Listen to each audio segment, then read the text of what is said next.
Well, I think that's the first ever round of applause before even saying a word, not even a cough to clear my throat. So maybe that's the spirit in which the whole conference is going to go forward. But welcome to King's College, and welcome to the Addressing the Challenges of Measuring the Modern Economy conference. It's great to see you all here. I'm John Pullinger. I'm the UK National Statistician. I'll say a little bit about why I think this matters in a moment. But first of all, I have to do various things that my script tells me to do about domestics. So I'll get through those as quickly as I can. So number one is there is not a fire alarm expected today. So if the fire alarm does go off, you'll be guided out of the building via the nearest emergency exit by members of staff from the college. And the meeting point is outside of the India High Commission on the Aldwych side. But fire marshals will help you go there. And should you need to report an emergency or require first aid, please contact security personnel by the barriers in the arcade on level 0 or at the main reception desk, which is on level 1. That's the first point. Second one, tweeting. Please tweet. Use the hashtag EconStats2019, which will appear on various slides. It's not on this one, but it's on that one over there. Thank you, Caroline. Phones, please keep on silent so that we don't disturb everybody. And finally, when you leave the conference, please hand in your feedback forms. That will help us design something for next year, and also hand back your lanyard and badge for recycling. So that is that duty done. So I'll go back to welcoming you. So 5 years ago, which is when I came into this job, we were struggling at ONS to really keep up with the changes in the modern economy, and particularly trying to understand what had happened since the financial crash, both on the financial side of the accounts and on the real side of the accounts too. And we felt we were running to stand still. And with the help of Charlie Bean and many other supporters, including many of you in this room, thought, well, how do we kind of refocus this? And particularly make sure that everybody who's got something to contribute to improving our understanding of the economy has the chance to do so. And we kind of got locked into a bit of a pattern of ONS not quite getting it right and various other people getting rather critical of that, which is kind of fair enough, but not really very constructive.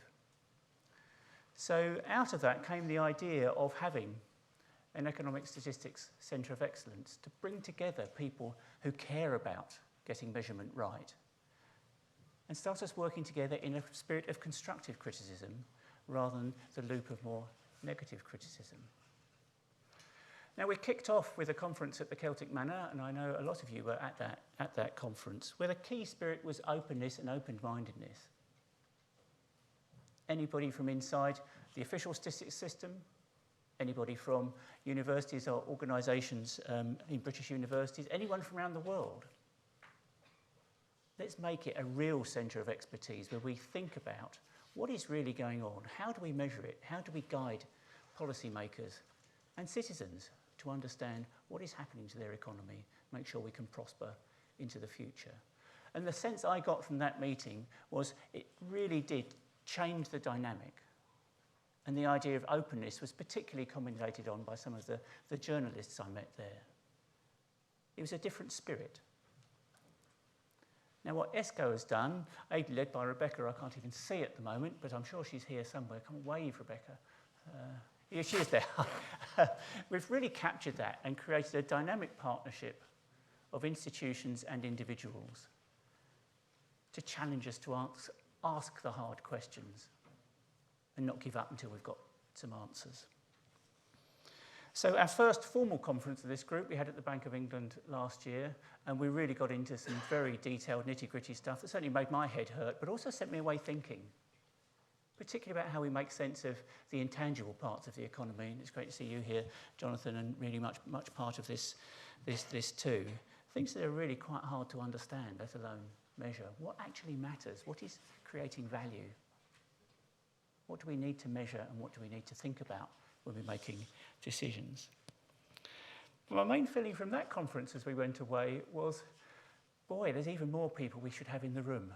So next year, let's make it even bigger and even better. And so here we are. So welcome to everybody for taking up that challenge and joining us in this conference, is my first point. My second point is to say thank you. Thank you to King's for hosting it. Thank you to the organising committee for putting together such an incredibly rich programme. We really are going to struggle to choose between the parallel sessions. I think later on today, as I certainly don't know yet which ones I shall go to.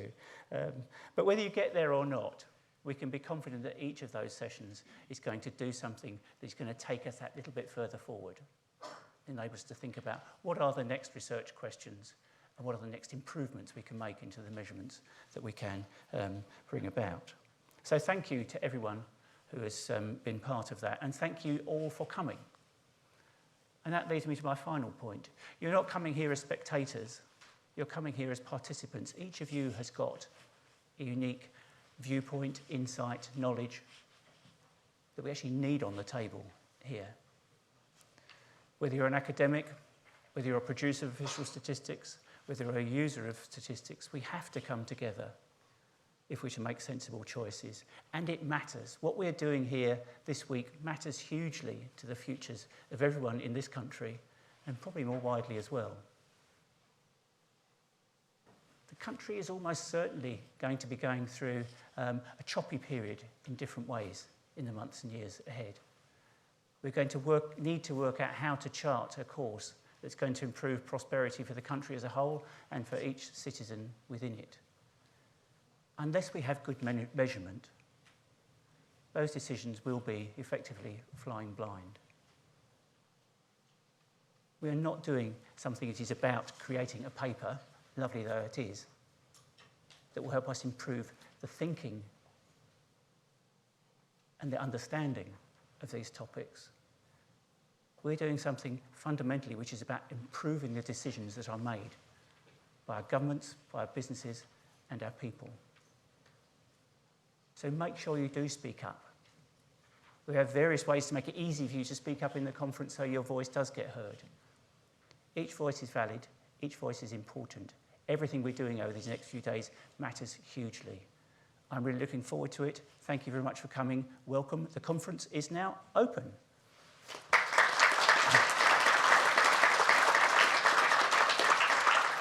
So, Martin, you're going to start us off with the first significant part of the day. Martin Hill. Well, I'm doing nothing more than introducing the next stage in the proceedings. We're very glad to have as our first keynote speaker Vasco Carvalho, Professor of Economics or Macroeconomics from Cambridge. Now, Vasco has achieved something really quite remarkable. For more or less the whole of my professional career, input-output analysis, the use of input-output coefficients, AIJs, has been seen as something sort of old-fashioned, really something of very much a niche interest. What Vasco has done is brought them back into the mainstream. Vasco is going to talk to us, as I say, about production networks. Vasco will talk for about an hour. He's happy to take questions for clarification during his talk, but at the end of the talk, there will be 10 to 15 minutes of Q&A, and in that Q&A, Vasco is prepared to offer some thoughts, particularly focused on what might be done to the national accounts. Vasco, thank you very much.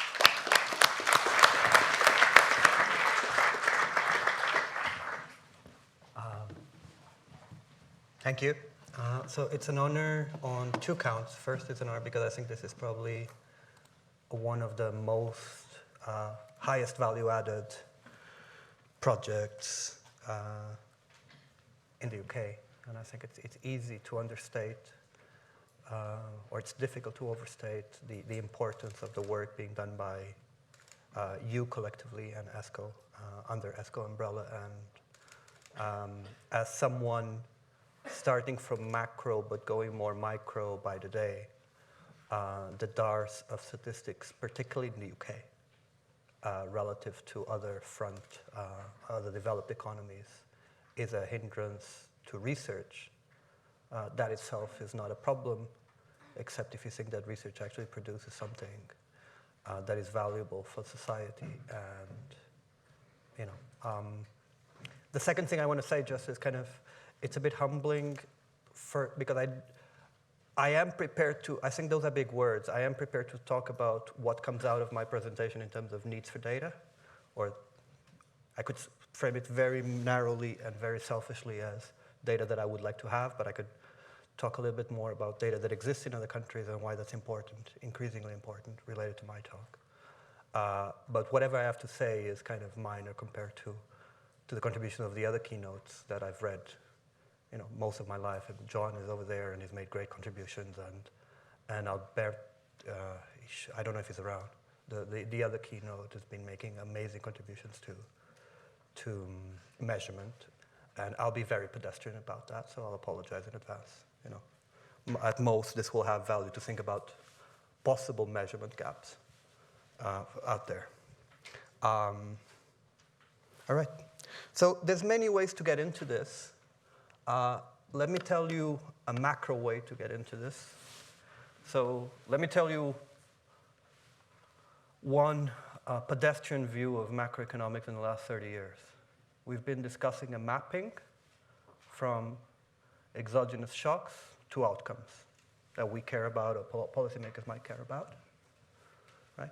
We've been actually, the limit of this is not obvious, whether macro actually needs shocks. Right? But we've been doing this since Frisch. We appeal to some exogenous driving force, and we study the impact of that and take that to some theory of the business cycle. I'm happy to talk about actually things that are related to what I'm going to talk that actually tell you that you might not need shocks, but let's go for that. If you are in the business of shocks, what you see basically over the 30 years is an expansion, an increasing expansion of and complexification of that mapping of what is F, how do you map shocks to outcomes, and what are shocks that are being interchanged. So, RBC, and not to go further back, thinking about some technology shock, new Keynesian models, small-scale new Keynesian models, maybe monetary policy shocks, and being provocative, but also because I firmly believe I don't see much of the gain that we've been done through that. Large-scale models, full of frictions and shocks. Okay, that's kind of where we are now in standard models, in standard big models. So I can tell you, for example, one ECB model that is the listing of the shocks. All right. Against this, so if you've been around long enough, you remember, for example, the Cogley-Nason critique. If you talk about people that do this regularly at the frontier, like Fabio Canova, you will say the same criticism still applies, meaning we are putting in exogenous objects, and a lot of the propagation inside the model depends on the properties of those objects, right? This boils down to we are loading a lot of our knowledge. I guess Carvalho would say the pretense of knowledge. And we're loading a lot of what we say as policy advice on objects that we have very little ground on. This is not to say, I deeply appreciate ways to try that have been, the literature has come up with in terms of Bayesian estimation methods, structural estimation methods, to kind of make sense of what we're putting in. But I think the overall conclusion still applies, right? And the overall uneasiness has been there, right? So this is kind of 20 years between these two papers. So John has a very nice paper with a simple title called Shocks. And he basically concludes that, after reviewing the state of play in the 90s, that we have not found such shocks. Okay. And even in the new Keynesian literature, without getting into the debate, even in large-scale new Keynesian models, for example, one key shock that we have been dealing with over the years, like an aggregate productivity shock, still plays a major role, and we still do not know what an aggregate productivity shock is. meaning we can back it out. We can do model-consistent estimation, model-consistent accounting. We can be very serious about that, and that's important. But, you know, we kind of wrote down that we still don't know, you know, why does Boeing and Walmart move at a high frequency in terms of their productivity at the same time? Okay. So one possibility is to chip away at that and say, well, let's leave it like that. So that's one point to consider. The second point to consider is if you go down to a more classical view of definitions of business cycles, Burns-Mitchell type tradition, the definition loads a lot on co-movement. We have a cycle because more or less to different extents across countries and in different cyclical episodes, we have an aggregate expansion or an aggregate recession because there's synchronization. There is co-movement. You know, a large if you just take sectoral output dynamics, you will see correlations, right? One interesting thing is that those correlations are lower than what I would expect, and certainly lower than you would expect if you come from a background of an aggregate shock. But so there's a lot of heterogeneity in terms of co-movement. And for me, that is kind of at the heart of understanding what the business cycle is, starting from the classical definition of Burns and Mitchell. But more importantly for the current discussion, in my view, assuming aggregate shocks is kind of, it's not only difficult to kind of argue what they are, but intellectually it's pretty poor because you're assuming co-movement. You're shocking everyone at the same time. Maybe you then do some kind of structural or less structural sectoral sensitivities, regional sensitivities to the national cycle in some sort of reduced form way. But if you think that the business cycle is, and this is almost axiomatic, so I'm not going to dwell too much on this, but if you think business cycle is co-movement, if you do not have a theory of endogenous co-movement, rather than just, I'll shock everything at the same, and therefore they will move together, you do not have a theory of the business cycle. Okay? So you assume rather than you explain. Why did we do that? There's also there's a very good reason. It's not, you know, everyone that has worked on this is way smarter than me. So there's good reasons to be where we are. One is, you know, early in the kind of modern business cycle turn, this is Bob Luca's writing, a very simple argument, which is, fine, if you don't want to assume an aggregate shock, you want to assume like localized disturbances and have some kind of logical argument in which they, you know, the economy engenders such co-movement, you'll have a very basic mathematical problem facing you, which is if you put correlations in those shocks, you might as well just do an aggregate shock. You get appealing to some exogenous co-movement device.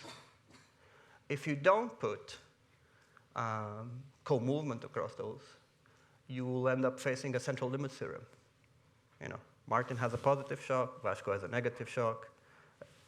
A sector is a sector is a sector, so n could be 100, n could be 100,000. They will average out and concentrate very quickly around the mean of this independent process. And that was a very powerful reason, right? It's a non-starter from the perspective of Bob. So a lot of this is just, you know, cheap psychology of killing the father. Bob was one of my advisors, so you go back to that. You know, let me, you know, if you take, maybe you just want to take this as a Zen moment and ignore the content. Okay? Relax. You can close your eyes now. It's a mindfulness moment. We do know that in the physical world, there's something very close to co-movement, and we call that synchronization, right? One example, there are very seedy examples of synchronization I'm not going to go into. One relaxing is fireflies. And there is no aggregate shock hitting the fireflies. They will cycle, light, no light, light, no light. But if you put them together, they will start cycling together. They will synchronize. And what you'll see is a business cycle of light. Okay? They will start synchronizing all at the same time, not synchronizing, and then shutting off the light at the same time. This may happen a bit too late for you to appreciate. Now I think this is just going into a rave-type moment, but you will see. All right? So the dream here, right, is you want to do this. You want to think about output growth rates as some sort of synchronizing process, but with prices and quantities. We're not going to do Econophysics 101 and just rename fireflies as firms. Let's not do that. Right? So we'll just do general equilibrium. All right? And I'm really going to tie my hands behind my back because I'm going to do this in the context of very linear models that will have the much averaging out that Luke has said. And what I was mentioning at the beginning is the moment you start allowing yourself to go a bit more nonlinear, the possibility arises that you might actually do away with shocks altogether, but we're not there yet. That's hard. Okay? So, by now you should say, I will go with Luke because I won't go with anyone that shows fireflies. Okay? So let me try to dig out of that hole. So on the left is an input-output table. I think if you are kind of, oh, what is this networks crap? It's just input-output. It's true. Oh. Every summer, they pour in like a mountain stream. Over the hill we go. Uh-huh. It's Y'all pretty have good. fun? It could have gone to anywhere, really, on YouTube. It could have been much more embarrassing. So, what is a matrix? What is a square matrix? A square matrix is a graph or a network in the mathematical sense of it. What are IDs? IDs are nodes. What are non-zero entries of that matrix? They are vertices or directed edges. What are dollar amounts or share AIJs in that matrix? They are directed edges linking I to J. These two objects are completely isomorphic. So there is nothing except for these cool graphs. There is, I would argue, a different way. It does put your brain thinking about it in a different way. You can start thinking about a notion of distance. If I link to Martin and Martin links to John, I'm 2 steps away from John. What are the correlation properties of 2 sectors that are 2 steps away versus 6 steps away? What is the average distance? And can individual shocks traveling through that chain help synchronize that system via the fact that they are linked with edges? Right? So you know this, and you probably also know better than the average audience that why we don't count in GDP these input flows for double counting reasons. They are sizable. So, you could kind of, one way to think about it, for each dollar we count as GDP, there is another dollar being traded in intermediate input transactions, right? So it's large. And the broad question is, can we think about localized disturbances? Today I'm going to, initially I'm going to talk about sectors that nevertheless have some, that induce co-movement, or nevertheless have some, if you want to go with the times, you can call them systemic, all right? What I'm going to I'm going to do 2 things. I'm going to give a brief overview of possibility results that were established in the theory. I'm going to give you 2 applications. I think this was a mistake that I made, because you should never ask Martin if he says, do you want a seminar-style presentation or an overview, or both? And that's a mistake, because Martin says just do both. So you get the Frankenstein part of kind of, I'll just mash up stuff. So I'll do the overview first of kind of why is it possible to think about it like that? Why does Lucas' much averaging out doesn't apply? I think that pretty much we're done in the literature. We kind of understand why and why not, and why going back to input-output data we can we can still keep the possibility that we can do idiosyncratic shocks. And I'm going to show you kind of two applications that might be important to consider these linkages. Okay? And then we talk about maybe collectively about what does it imply for data needs. This shows up all the time. Let me get back to this quote before, but again, the notion of localized disruptions having an impact in aggregates is very much in the public news all the time. And if you have suffered this collective meltdown called Brexit process, you will have encountered, what will happen to the supply chains, right? Will this lead to kind of propagation? Which are the areas more affected? Should we consider that there are certain areas of the country that are not directly linked, but maybe they're indirectly linked in global supply chains? Right? And another way is nuclear threats or terrorism attacks or, again, depressingly likely natural disasters. Right?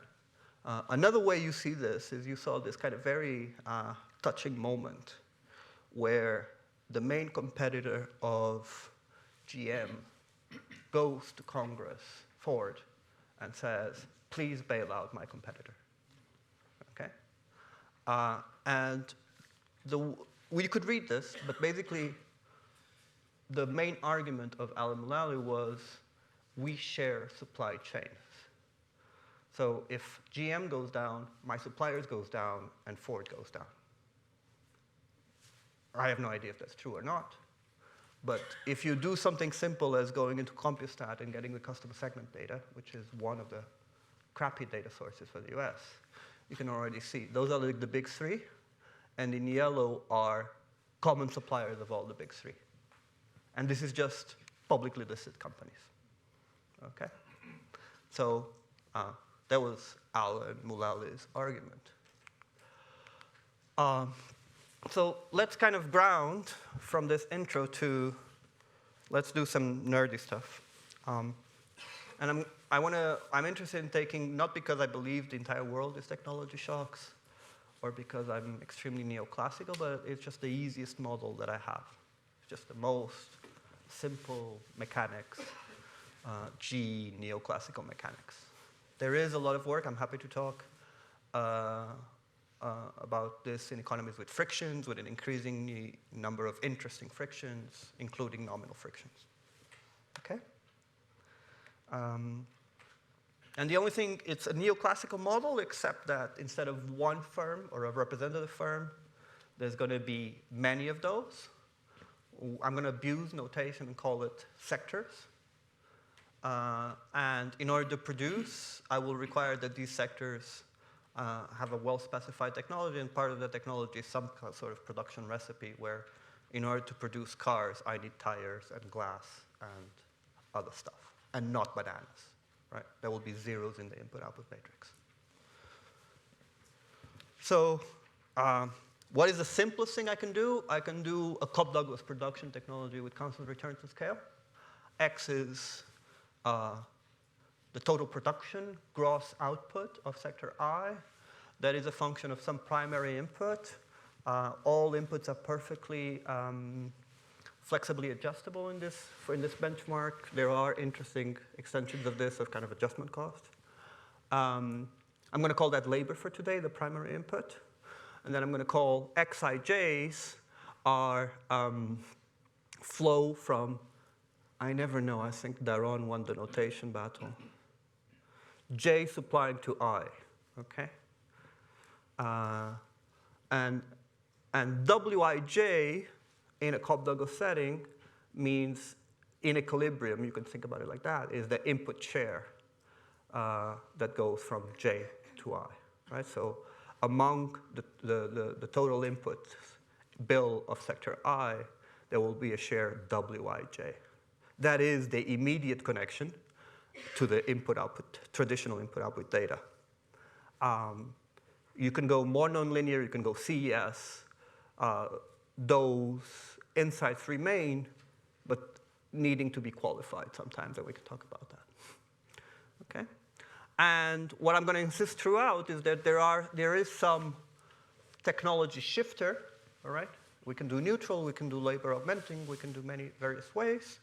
And that shifter, what I'm going to insist is that it's independent across sectors, right? So there is no exogenous source of co-movement. And again, we've already talked about this, so if you're old school, think about an IO matrix, and a square matrix is a graph, period. It's a mathematical identity, right? I'll be talking about this, so if you want to talk about it in the network sense, I'm going to call the degree of a graph is the sum of weights in the input-output matrix from the perspective of that sector as a supplier, right? If it wasn't really an input-output matrix, that would just be the number of sectors I supply to. If all Wij's were, say, 1, right? Or the same fraction across all sectors, then I would just have a constant fraction times the number of sectors. That weighted degree in the network parallels just generalizes that to there are weights that overlay each of these links, right? But what, in the back of your mind, high Ds are general purpose technologies, things that even as we disaggregate the economy further and further, still appear as supplying many, many sectors, or star firms that act as suppliers of many, many of the firms. And low degree are typically specialized technologies whose role as a supplier is important only for a few sectors. Optical lens manufacturing, right? So I'm going to keep this basic. So on the side, I'm not even going to have another interesting thing is heterogeneity within these sectors. Can we go all the way to firm-to-firm linkages? How do we think about that? Those are all questions people are thinking about. But let's keep to a representative firm within sector. That representative firm maximizes profits in the usual way, right? Where age is some wage per unit of labor to be determined in general equilibrium. And on the household side, it's even more boring. There's a representative household. It aggregates all goods symmetrically in a Cobb-Douglas fashion. We could actually read all those weights from the input-output tables. Those will also be an equilibrium statement. The shares, consumption shares, are final demand shares. There is no investment. So I would have to think about an aggregation of both in this case, right? So I consume a lot of, I have twins, so diapers is always my weird example. I don't consume rods for high-precision machinery, whatever. But because I want to keep the economy completely symmetric, so what I'm going to do today is, by assuming one end, is there's no difference across sectors in the actual intermediate input share.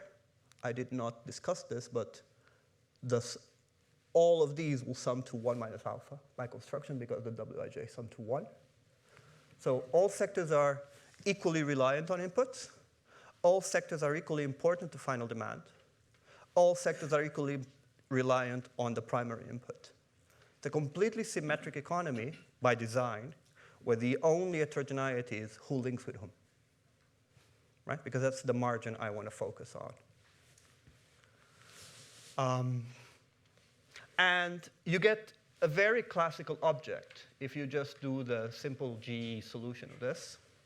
You can define GDP in this economy. GDP in this economy is, so this is a row vector, this is a column vector of sectoral IID technology shocks. More prosaically, it's just a weighted average, where the weights are Vn. Vn are pompously called the influence vector. What is the influence vector? It's just Leontief. So Leontief inverse, all right? Which is this object times a vector of ones, right? So what is this capturing? This is capturing, I need to weigh the impact of the shock of each sector by its role as a direct and indirect input supplier, right?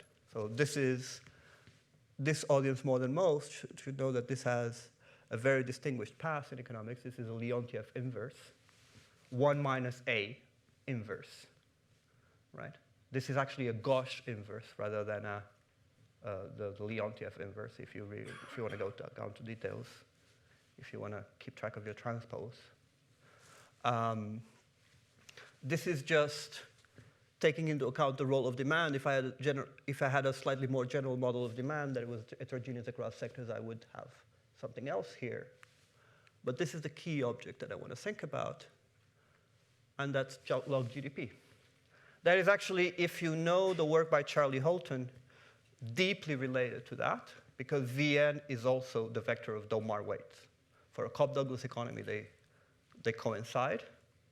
For more nonlinear economies, you could think about the Domar weights and Charlie Holton's result as a first-order approximation. There's work by Emmanuel Fari showing when that first-order approximation can work well and when it doesn't work.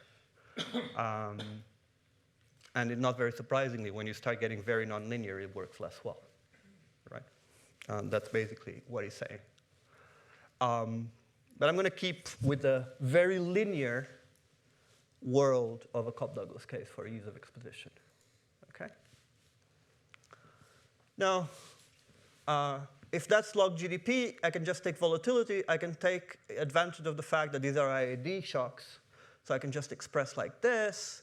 This is just, if you're math nerdy, this is just a simple, the 2 norm, right?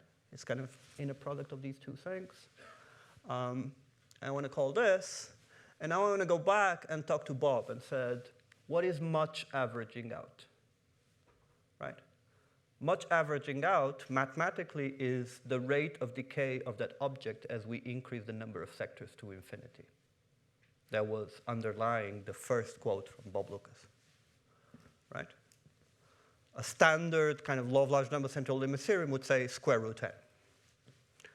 I'll illustrate with back-of-the-envelope calculations why that's bad, but as you move from 10 sector, there is no such a thing as a sector. I could say 10, John would tell me there's 100, we could go 1,000. As we increase that, what Bob was saying is you do not have a workable theory of the business cycle, because if you insist on volatility being IID, this will just wash out at rate square root of n, okay? So let me give you a result. So proposition 1, I have this object. Remember, the Leontief inverse is in there, so everything that I care about, the role of sectors as suppliers, indirect suppliers, direct supplier to Martin, Martin supplies John, so I am going to go to John as a second-order supplier, third-order supplier to someone else in the room. The role of this kind of very physical notion of sectors have a notion of distance in the supply chain as provided by the network is in there, right? That's what Leontief said. That's, by the way, Google's PageRank as well. It's just a centrality object if you do networks, okay? And it's therefore a central object. Apologize for the poor joke. So you can write that as an equivalent expression where this means proportional to a variable that depends on the coefficient of variation of degrees. Now that seems pretty abstruse, but here's what's happening. So let's go back to the transmission mechanism in this kind of toy model. I have a shock, technology shock. It's a supply-side shock. My price goes down, my output goes up. Nothing happened to Martin, but he uses my input. So one of his inputs just went down in price. What you'll see is Martin will expand his production and lower its price. Right? Now this will go to John, and John will expand his production and lower its price. Right? If everyone was doing that, if there were many of me with exactly the same reach in the production chain, these things will still cancel out. But if the production chain is very unequal, meaning even as you disaggregate further and further, there are some general purpose technologies, high degree sectors or firms, superstar firms, and a lot of firms that are specialized, these things will not average out. In particular, the rate at which that object goes to 0 will depend on topological properties of the supply chain, or mathematical properties of the supply chain. Okay? Now, it's kind of pretty abstruse, but the point is, all goes back to a very known object, and we have data for that very known object. That well-known object is, for example, something that does not exist in the UK. We have dinky input-output tables. Maybe you guys have like the big ones under your desktop, right? We have dinky ones available for But in the US, you can go, and that's kind of now superseded by lots of interesting measures around the world, but in the US, you can easily go to 400, 500 sectors, right? So that's, I believe, the 1972, or maybe it's the 1992, I don't know, a representation. What are these local general purpose technologies, or local stars in a network sense, nodes that are important in the supply chain? Petroleum refineries, right? Why have we gone all these years and we accept to have a TFP shock and an oil shock as an aggregate shock? Well, an oil shock is just a technology that is used by everyone. So we agree on the definition of that's probably aggregate, right? A supply side oil shock. What this is just saying is you should just generalize that, and that model gives you a metric to generalize that. A truly aggregate shock is something that will remain as a general purpose supplier to everyone in the economy, no matter how you disaggregate. But there's a distribution of those given by this influence vector score. So there's kind of no big deal in aggregate versus idiosyncratic. What there is a notion of importance of a localized shock to the rest of the economy in the form of GDP as weighted by the influence score, which is nothing but a transformation of old-style Leontief inverses in this case. So we can measure. So I can remember, I want to think about the coefficient of variation. More generally, I want to think about heterogeneity in the roles of across sectors in their roles as suppliers, directly and indirectly. So remember my out degree. This is, if I go back, okay, it was 2002. If I go back and just plot an empirical density, there's about John will correct me, I think there's about 400 something in the 2002, in that order of magnitude. Remember, these are typically very small entries, like a sector supplies 0.04, 0.02 on average, conditional on supplying something to another sector. So if you take a sum across 400 elements, the typical sector supplies at this level of disaggregation to 15 or 20 other sectors. So you get very small numbers. Each sector is not central at all. Nevertheless, there's kind of a fat right tail of general purpose technologies. So here is petroleum refineries. Here is financial services of various kinds.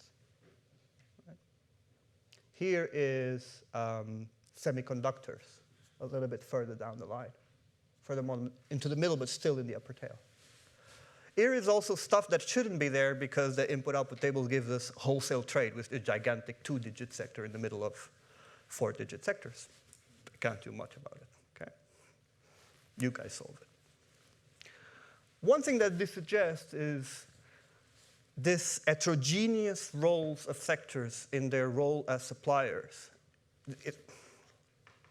Sectors are so heterogeneous in their role as direct and indirect suppliers for the production of goods and services in the economy that this might be very well summarized by a distribution that has no finite second moments, meaning as you increase the number of n, variance diverges up to plus infinity. So we're not in your comfortable world where, distributions concentrate around an infinite set of moments.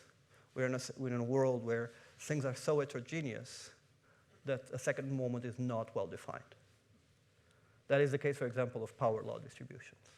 That's one example, a particularly tractable example. It's always, you run it's not any harder to believe than the power law, but, so this is a counter-cumulative distribution function. So you know CDF, this is 1 minus the CDF. So this is basically, think about this as pull a sector at random in the economy. What is the probability? Yeah. I think you've lost your microphone. Good thinking.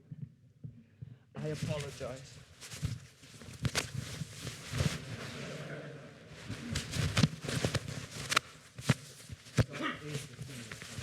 As always, you know, it's like.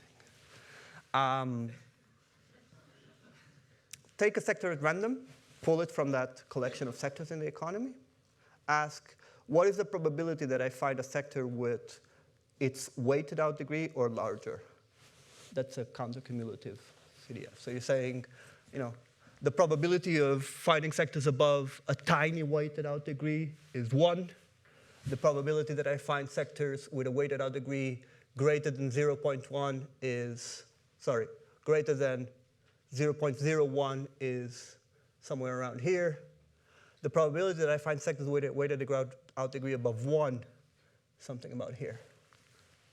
So even in disaggregated input-output data, there's a small but non-negligible probability of finding very large general-purpose input suppliers, which, as you know, is just full rows or columns, depending on how you think about I/O matrices. Okay? And you can kind of think about the slope of that tail. You can dig in the BEA archives and go for detailed matrices over the years. You can kind of try to fit a slope. That slope is this. It's relatively stable, though, you know, the BEA does not keep the number of sectors in the economy constant over time, even at the small detail level. But what that tells you, the important thing to note is, if that number is below 2, in a power law world, that means the distribution of weighted out degrees has no second moment. It's heterogeneous enough that it has no second moment. Now we go back, and that has implications for that formula. Because I can I'm sorry that I keep flashing this. Where do I want to go? Here. Now we can, this was done for any sequence, any economy in general. Now I'm going to specialize and say I know something about the production network. It may be many things, but one thing it is extremely heterogeneous, and I'm going to impose in the form of a parametric power law out degree. Okay? And if I do that, what I get is beta. Remember, beta was the tail or the slope here. If that beta was above 2 estimated, I would be back in the Lucas square root n dk. I am in the world where beta is below 2, so I'm in the fat tail world where variance doesn't exist of this cross-sectional distribution. And if I assume that no matter how much I disaggregate the economy, this beta is held constant, right? So I'm always sampling from a distribution where there will be general purpose suppliers with this particular slope on the distribution, then I can derive this formula. Now, beta could go all the way to 1. Okay. So what does it say? Sigma GDP, the standard deviation of GDP, scales with n, the number of sectors, at rate beta minus 1 over beta. If beta is 1.01, you substitute a square root of n with something close to a log scaling, which is incredibly slow. Okay? Do you care about this? Let me give you a back of the envelope. I'm not the guy doing the careful quantification. People have done it. Numbers are pretty big, bigger than I want to believe. But let me do a back of the envelope. Inequality is really a strong thing. So this is kind of proportional. You should think about orders of magnitude. This is Lucas' world. I'm not even going to go about this, but say I would think about a typical sector has TFP volatility of 6% at a given level of disaggregation. Let me say there's about 2,000 sectors at that level of disaggregation. We're basically, the way we're doing this is taking that number from the NBRCES manufacturing, and then basically saying we're measuring the volatility of TFP there, and saying there's as many sectors outside as the share of manufacturing. So if and BR is only covering about 20% of the economy. There should be 80% of sectors out there. Let's just do that. So we're thinking about orders of magnitude. Another way you can think about this is there are the order of magnitude of 4-digit sectors is about 1,000 or 2,000. Okay? Doesn't really matter what you put here as long as you stay in that order of magnitude. And that's the square root n. That's Bob's world. And that's Bob's conclusion. If you do this, your theory of the business cycle, generates aggregate volatility of 0.1%. And, we live in a profession where you have, the golden rule is you have to account for at least 30% of something in every paper, meaning that many papers can account for 30%, but not 0.1%. Okay? So that's what Bob said. You don't have a theory of the business cycle. That is the law of large numbers, or the central limit theorem kicking in. Now, let me go back to this formula, which takes account of this heterogeneity. And the formula basically says it's kind of the same, but you have to account that this is very heterogeneous. It shows up, given the measure of beta that I've done, plug in the beta, what do you get? You get a much slower scaling with n, the number of sectors. If you fix it at this level, you get a twofold order of magnitude. And now you have a theory of the business cycle that accounts for business cycles of about 1.10% standard deviation. Okay? These are not numbers that I trust. What the theorem talks about is orders of magnitude. Right? If you want to think about numbers, perhaps the most careful work is that by Engin Atalay, that I think just moved to the Philadelphia Fed. And Engin does like a CES gigantic version of this with government and demand of various sources, et cetera, et cetera. And Engin concludes IID shocks at the narrow sector level should account for about 60 to 70% of aggregate fluctuations. Okay? So we are in a world. Why? Let me go back and say at the beginning, why do we care? I don't know what an aggregate TFP shock is. I know that Windows 7 was a TFP shock. You had the same inputs. You had a really bad output. Okay? I know that a localized disruption to kind of transportation will show up as a productivity shock. I know the death of an efficient CEO is a productivity shock. I know a strike is a productivity shock. Inputs are being paid. Output is declined. Okay? There's nothing deep about productivity shocks. But at the narrow level, I kind of know what they are. And what I'm trying to think about here is, if I go narrow, where perhaps we have a better chance of measurement in a world of big data and very detailed understanding of the micro level, perhaps I can trace all the way this to the aggregate. That's what this formula does. It's saying you might be able to do that. Okay? So that's what I did today. How am I doing with time? I'm the one keeping time. You don't want to do that? 15, 20 minutes. OK, so let me tell you about, that's kind of at a very high level. I'm not going to tell you about quantification. There's a bunch of things on the table. Maybe this is now not only included in the Turing, but we can leave that for Q&A in terms of where do we get data when data doesn't exist on these things. But let me tell you about what does this translate to in a very particular episode. Right, so this is the time where the world kind of made sense, irrespective of your politics. So you have a sensible president saying, so by the way, a national strategy is a thing that comes just before a national agency. So this is the level of priority. So, and the national strategy in the US on global supply chain security, and this is Obama doing the forward to the national strategy and saying, this is a big macro risk. Right? Terrorists, volcanoes, earthquakes. We have this sense that you can disrupt or target key sites in the global supply chain, and that will have that adversely global economic growth. So he assumes the micro to macro, right? He assumes that result.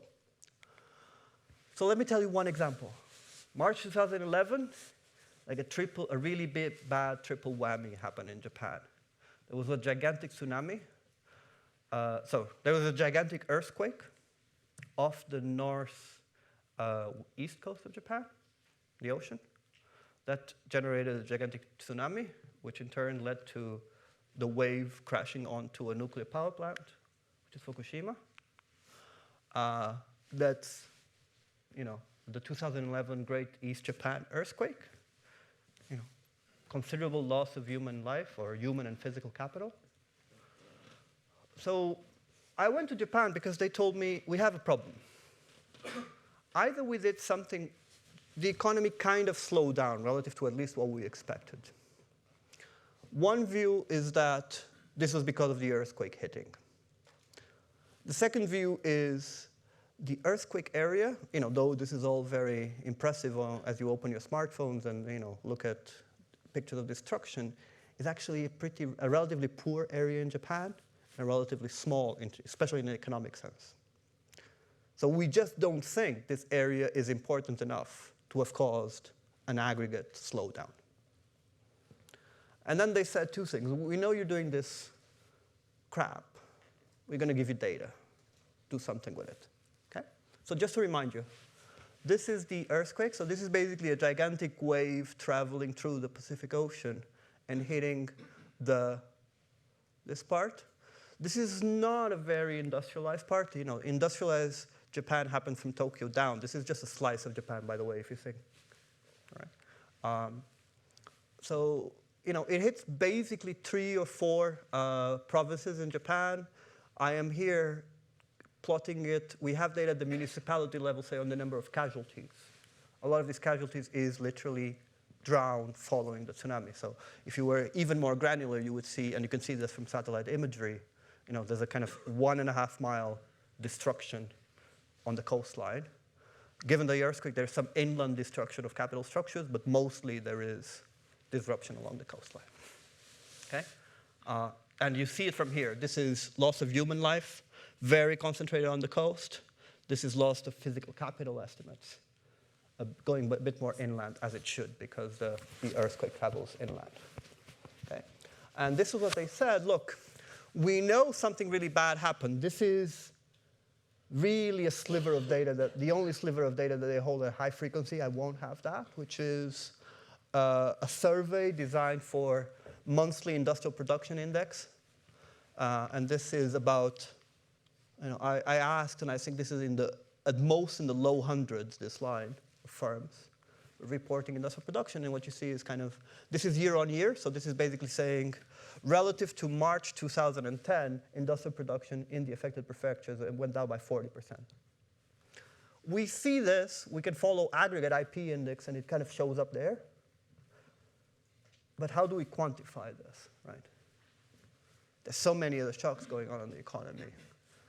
There is some kind of recovery dynamics that I also don't have much to say on the high frequency because I don't have much data for that. How does this aggregate up or not? Okay?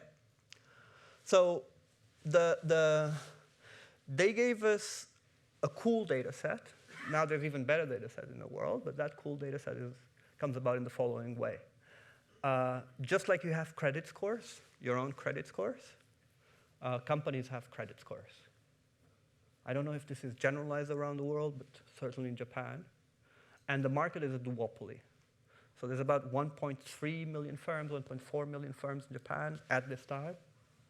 And each of these credit score firms, which are private firms that essentially issue a credit grade on Martin as a firm, hold data for about 1 million firms. In the course of issuing their credit score, they ask Martin, tell us 24 of your suppliers and 24 of your customers. And then they go and randomly interview suppliers and customers to say, does Martin pay stuff on time? Does Martin issue product with defects? That goes into their credit score formula, which I'm not privy to. Okay? And I know a couple of things. So in a way, it's a poor data set because they collect a couple of things that I don't care about. It's not like an amazing balance sheet data set.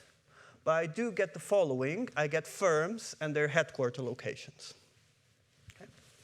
So I'm going to overlay this with these government disaster maps and say firms in the earthquake-affected areas are firms that were covered by official decrees calling it the disaster area.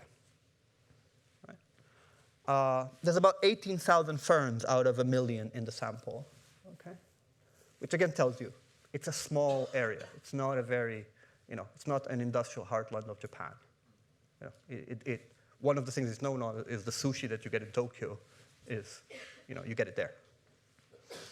And now, I know I don't have the time, so I will not be able to give you all the details on the micro data and the micro regressions.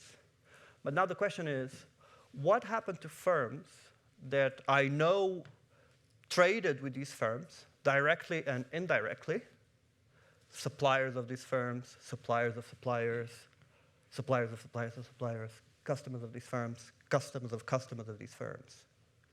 The firms that share the supply chain, but may be very remote, and in particular, that were not in the affected area. Right? So I'm only going to look at firms that were actually completely outside of these provinces, just to make sure they didn't get hit. And the paper goes to some lengths. I'm going to just look at firms even outside of these provinces. Right? So those are my disaster firms, remember, firms that have headquarters in these provinces. Number one is firms that are, and I'm sorry, but we couldn't distinguish the color, it would be useful, either direct customers or direct suppliers of those firms outside of the affected area. One thing you see is directly the effect of gravity. So they are very linked nearby, which is also a relatively poor area, and then they have Tokyo and the two industrial centers blanking. Right? Osaka and, yeah, sorry. Thank you. That's the first degree connections of these firms. Now let's look at the first degree connections of those firms. And now you basically cover all of Japan. And then you can go distance 3 in the supply chain of those firms.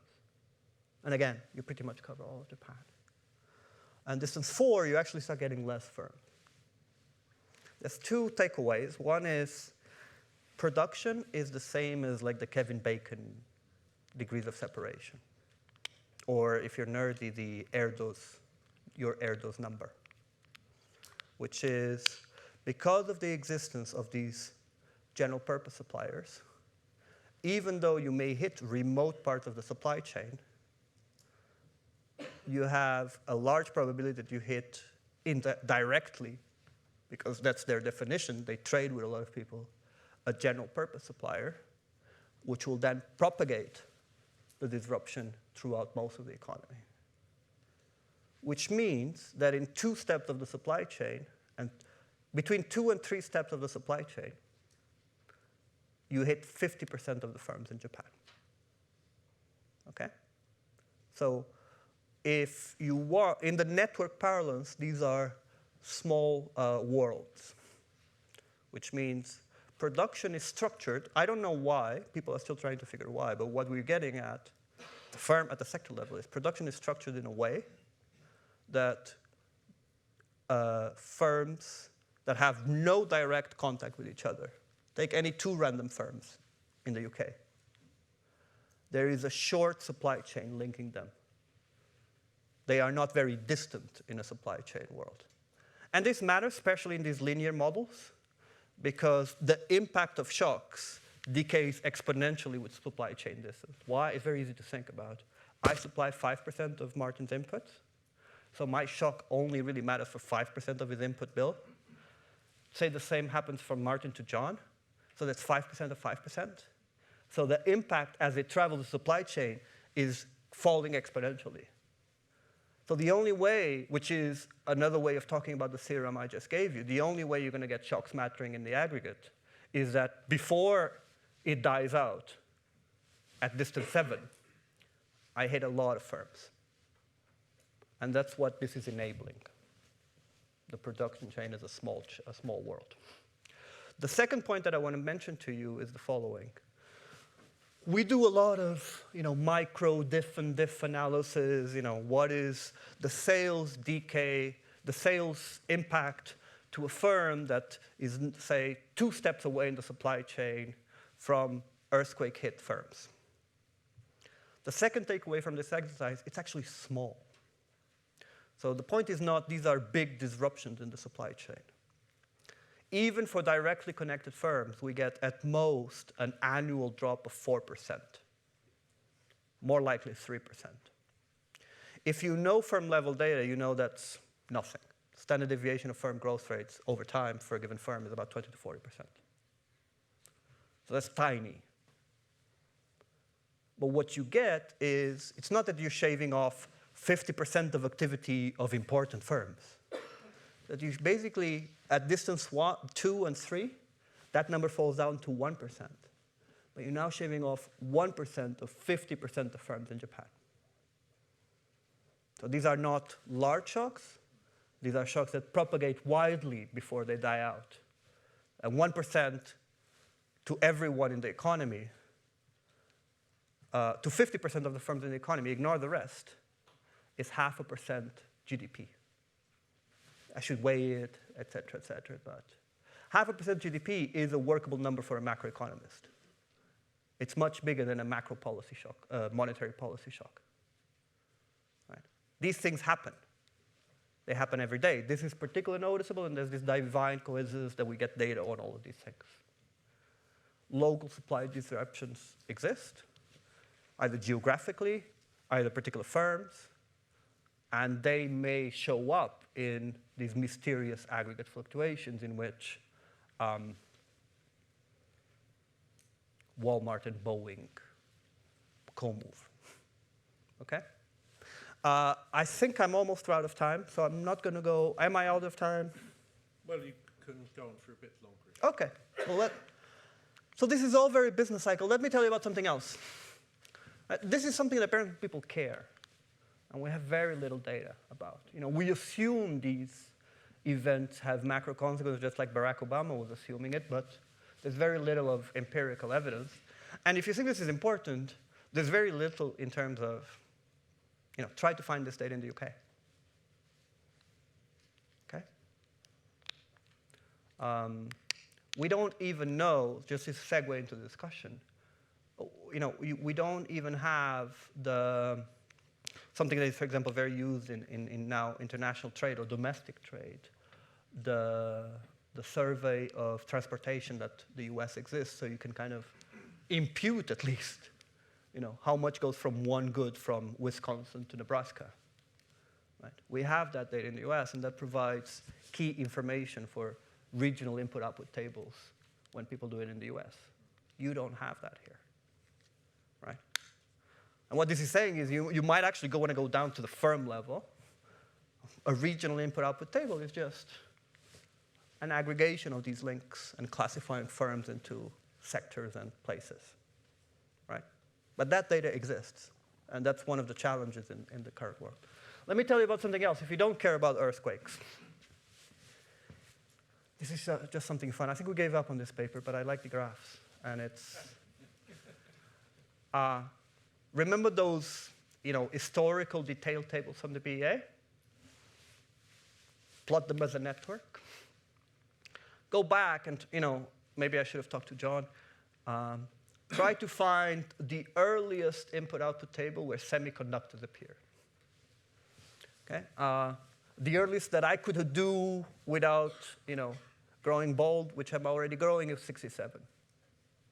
So semiconductors is the black dot. Semiconductors in 67 appears in the input-out I/O tables. They may be in the 50s, though by the technology reasons it would be weird. It was already there in the early 50s. And it appears as let's lend interpretation, as a specialized technology supplying to a couple of sectors in the economy, to a handful of sectors in the economy. Okay? These are the red dots. For your reference, so black arrows that you barely see are the AIJs in the 67 table. Right? So they are semiconductors supplies X% of the inputs of red dot sector XYZ. For your ease, I've plotted these red arrows are input flows from the red sectors to the rest of the economy. Okay? Now, this is, again, John might just kill me, so I'm not ready to take questions on this. If you're super brave and willing to fight with referees, you can do a panel, you can reclassify sectors to do a panel of detailed input-output data, which we've attempted. To the best of our technique in doing that, which is a pain, we can keep the network fixed because we have the same number of sectors, and ask and think about adoption. We know semiconductors became basically a general purpose technology. What is the path through which a technology becomes a general purpose technology? And in particular, does the production network help you think about that path? So now that I've fixed this panel, I'm going to fix the network at 67, and I'm going to abuse English and say, if in future years a 0 in 67 turned into a positive flow between semiconductors and a given sector, I will call that adoption of semiconductor technology. So to the best of my knowledge, in the 67 data, producing cars did not necessitate semiconductors. 72, you might see some dollar amount. Let's call that semiconductors got adopted in the production of cars. Okay? So let's move the years. These are the adopters, new adopters in 72. What is it that you see? All new adopters were customers of the initial adopters. This is 77. Most new adoptions in 77 were direct or indirect customers of the first round of adopters, meaning they were either customers of the initial adopters or customers of the second round of adopters. 82.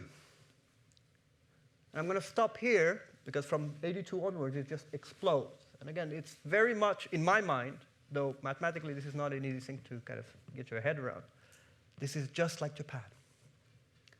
There's a diffusion process. That diffusion process, in a small number of steps, hits technologies that are in touch with the rest of the economy. And at that point, you see dots taking up a third of the graph, half of the graph. Semiconductors being a direct input into many production technologies. The early years of that expansion path seemingly were along a supply chain distance. This is just one row in the input-output table. We can just do in general. Compute all network distances, which is basically Martin is direct distance 1 from me, John is direct distance 2 from me. Compute all such pairwise distances. Record all entries that were 0, and ask, what is the probability that I see in 2002 a non-zero link between, say, me and John as a function of our 67 distance? As I said, you need to believe that I've done a decent job, and it's very hard to link these tables. And we get into philosophical questions about, is semiconductors in 67 the same as semiconductors in 2002? Having said that, adoption is a function of network distance. So this is now aggregated across all adoption decisions.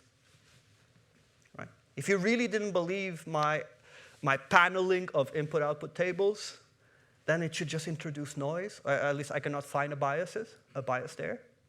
And what I find is consistent with the semiconductors being an example of a more general procedure of diffusion of technologies along supply chains. Okay? So that might be something like just more on growth and diffusion. And that's all I have to say. We can talk more about stuff. Okay?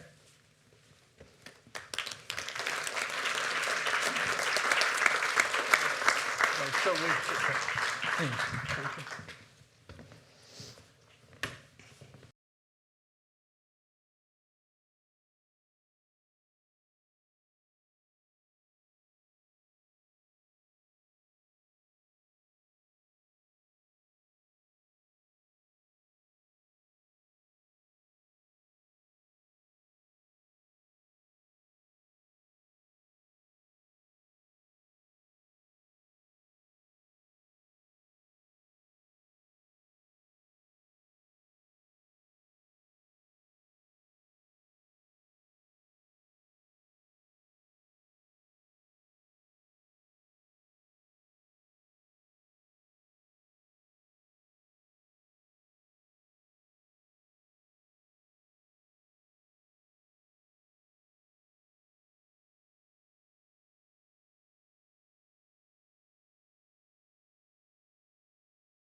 Cobb-Douglas model won't give you the magnitude of the effect of Fukushima, correct? Because I thought the Fukushima would be a combination of the nodes and the low elasticity of substitution, kind of an O-ring theory that magnifies the effects. That, your Cobb-Douglas example shows I think it's the Domar weight summarizes, right? It's not the number of nodes per se in that model, I believe. It's that the nodes just give you, a lot of nodes give you a large Domar weight. But then it's the elasticity of substitution where it really is the nodes that are going to matter. Is that right? So, yes, that's true. So let me, I perhaps I glossed over. I believe what John is saying is, so one answer is no, meaning what that should be interpreted is certainly not that's a mathematical possibility result. And that possibility result does depend on the number of nodes, because to revert the Lucas type intuition, and because we don't have a handle of what, if there are 1,000 sectors or 1 million firms, n is arbitrary. We have to evaluate, what is the limit, and in particular, what are central limit theorem implications. So n plays a key role. It's the entire point of that theorem is to show what is, no matter how you think, no matter how much you want to disaggregate your analysis, that's something that is not specified by theory, you should expect volatility not to die out, and therefore to still have a workable theory. The more interesting part, where John is correct, is this is done for clarity, and also because that's what I could figure out at that point in my life. Especially as you go more disaggregate, even in this case, it's very, substitution possibilities imposed by a Cobb-Douglas specification are a very knife-edge case. And especially as you start thinking about firms, and so here is how I read some of the literature that has come through in the intervening years is the typical firm has some inputs that it can substitute away very quickly. It would be high elasticity substitution. And it has some key relation-specific inputs that if they get affected, they cannot substitute in the short run. So I can go to eBay and, if my A4 paper supplier went down, I can replace them. But for example, in the case of Japan earthquake, you might remember Toyota stopped production operations, kind of an assembly line. Why?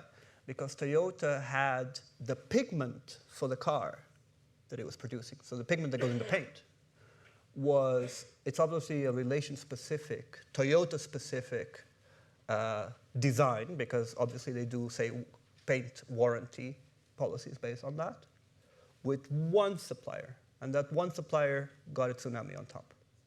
Because of the just-in-time production system in Japan, Toyota was without paint. So they shut down.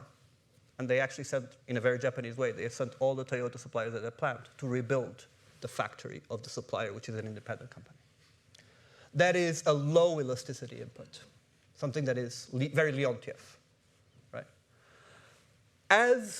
Perhaps intuitively, as you go more Leontief, these things matter more, right?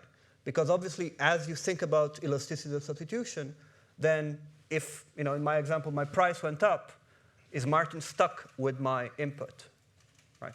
What is the substitution possibilities? And especially as you go very disaggregate, you might say, in the short run, if there is an oil shock, I have no way of substituting away from oil, right? It's not that I'm going to put bananas in my gas tank, no matter what the relative price is. And maybe you're even comfortable with constant proportions at some level of aggregation, but at the firm level, these things start mattering, and we have to start taking into account. When you open that, these linear formulas that I show actually become non-linear formulas, over which the Hulton's celebrated result is the first order approximation. But these non-linearities are important quantitatively. What I showed you today was not a quantitative argument, it was a possibility result. Thank you. Jonathan, please.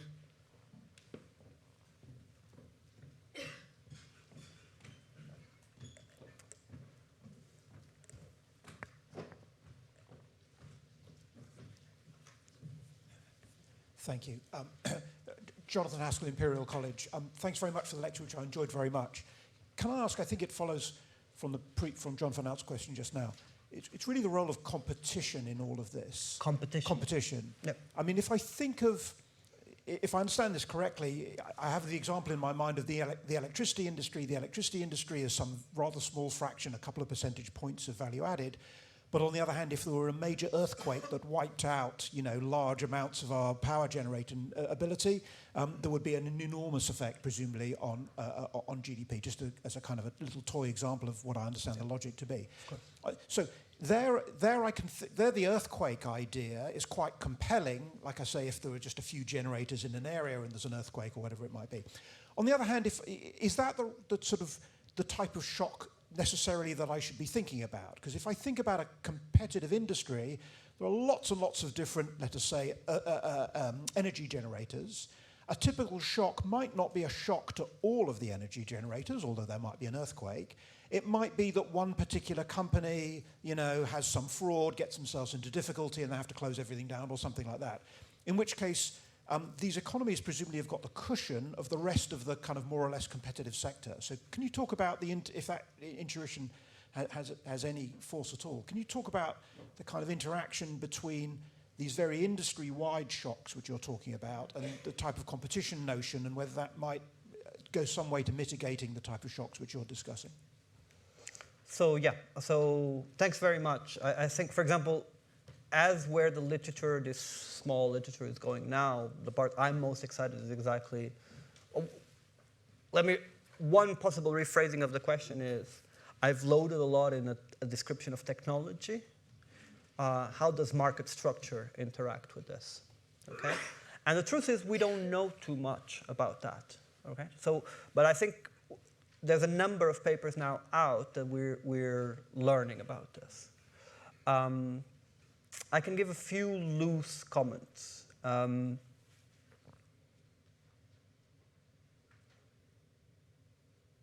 There's always part of what you said, again, goes to notions of substitutability or not, right? So one thing is kind of, as you think about this, how do you distinguish between technology and substitutability given the market structure? And those are two different questions that are very hard to identify.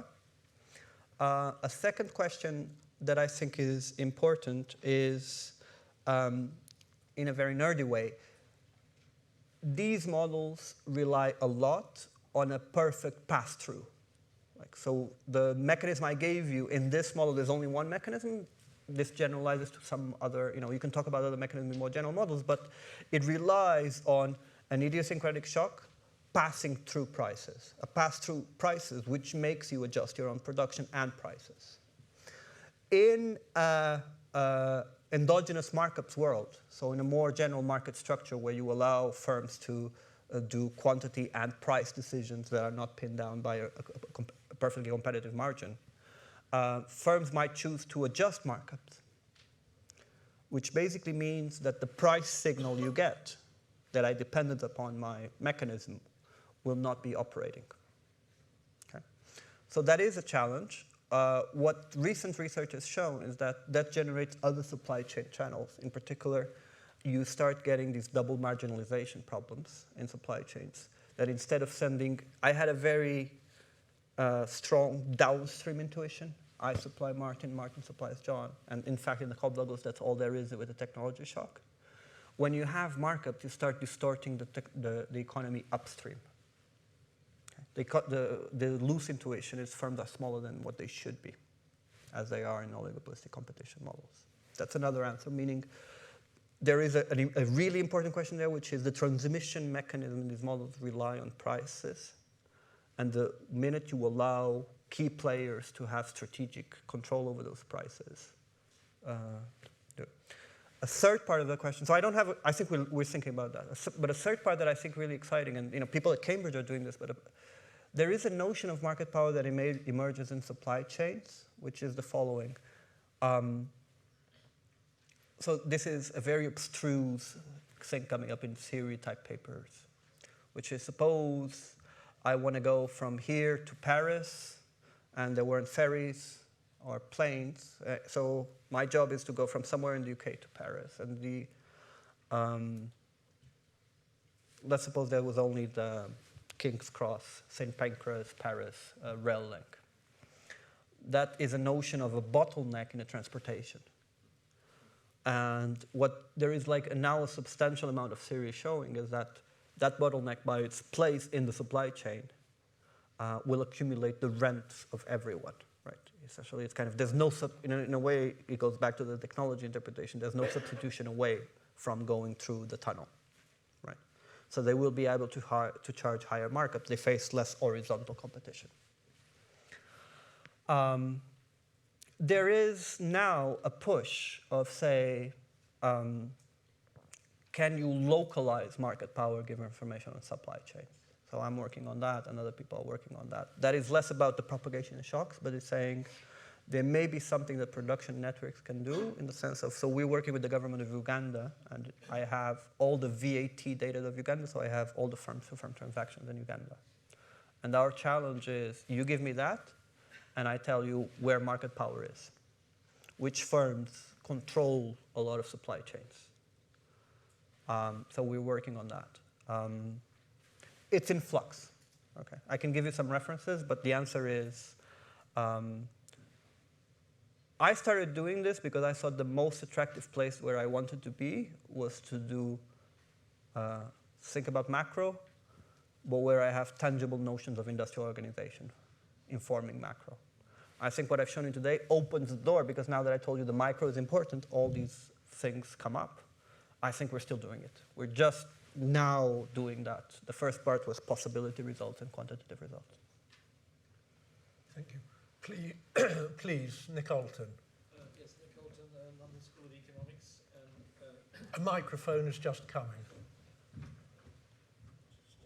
Nick Alton, London School of Economics and NIESR.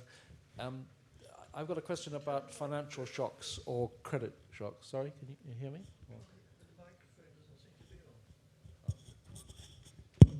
It is. I have a question about financial shocks or credit shocks. I mean, if credit is cut off, which is after all what seems to have happened during the financial crisis on quite a wide scale, it's a bit like, for the firms involved, the electricity being shut off. So I guess that's covered then by your broad approach. But I'm wondering how it would show up in the input-output tables, because the interaction with the financial firms is presumably when firms purchase products, which is counted as FISIM. So I'm not quite sure how you would, empirically, your framework would allow for financial shocks using just the input-output tables.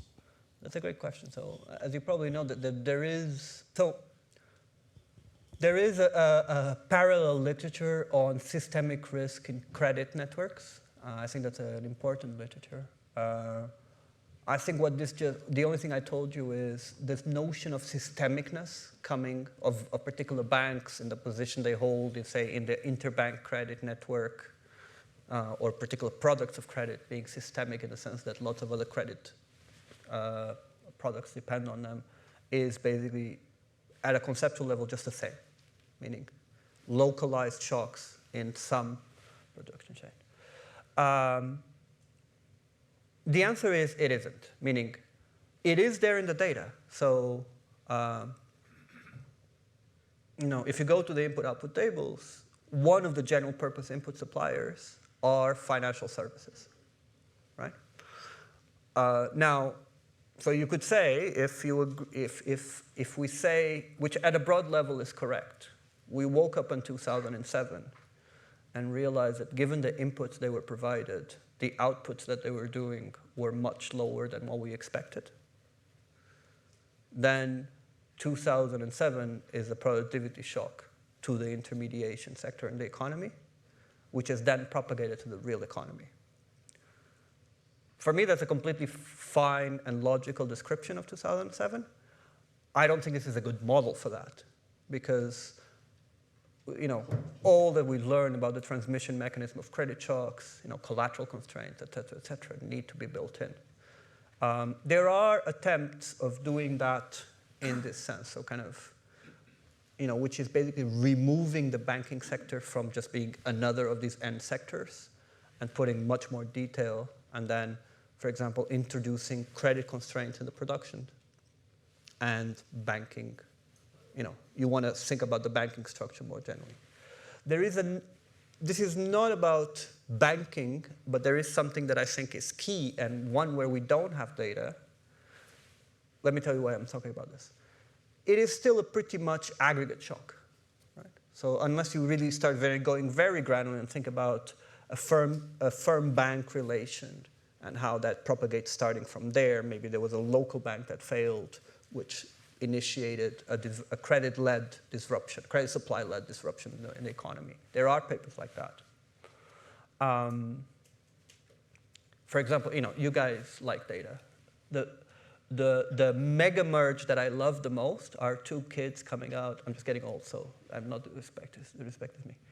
Coming out of Columbia, and they do the following. They do micro-location data and take house prices. So they're thinking about the Atif Mian type story, using houses as banks, as ATMs. Incredibly, narrowly defined locations across all the US. Now, go to the Nielsen scanner data on consumption, okay? And you will see, first question, does house price movements, maybe exogenous house price movements, some instrumentation strategy affect consumption levels and patterns? Now go to the Nielsen scanner data and identify the firms that supply those products. We can know that. Now go to the CompuStat data and identify the firms that supply those products. And now you have a dairy producer in Wisconsin being subject to housing market disruptions in Miami. And you calculate all these elasticities, which is where co-movement comes from in their world. And they support this with a model where there's basically demand-side disturbances, credit market disruptions to households. And you can think about them being localized in the US. The final thing I want to say, incredibly underrated, partly because we have no data part of this, is trade credit. And trade credit does have a very similar flavor to this. Firm-to-firm credit. We know that a lot of transactions in the economy run on trade credit. We think of trade credit on one hand being a smoothing device, right? If my bank goes, shuts down a credit line on me, maybe I can ask for a trade credit to my supplier. Maybe there's some short-run liquidity motives that is helpful too. But at the same time can be seen as a systemic disruption, because if trade credit is removed, and this was exactly the problem actually that Alan Mulally was taking to Congress. How does GM work with a lot of its supply chain, and particularly its dealerships? It was through trade credit. So a lot of these trade credit relations get disruption in the supply chain. In the short run, there are no substitutes for other credit products, and that is where we have almost no data in the world on firm-to-firm trade credit linkages. Long-winded, we're figuring it out. Well, thank you very much. I should bring things to a close now because we have lunch at 12:30 in the arcade outside where you registered. Thank you. Thank you very much for an absolutely fascinating talk.